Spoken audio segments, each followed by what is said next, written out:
Kedekatan aktor Indra Bruggman dan Cita Citata semakin menjadi konsumsi publik. Mereka bahkan sudah tak malu lagi membagikan potret kebersamaan mereka di akun Instagram masing-masing.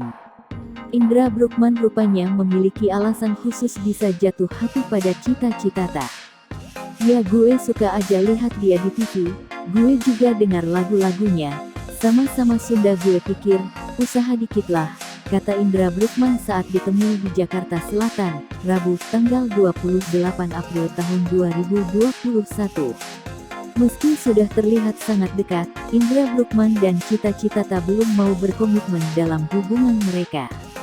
Mereka memilih santai dalam menjalani kedekatan ini tanpa berharap banyak agar tak ada yang tersakiti. Komitmen? Enggak ada komitmen apa-apa. Kita jalanin biasa aja. Saya enggak mau berharap banyak, yang penting kita jalanin aja, ucap aktor berusia 39 tahun tersebut.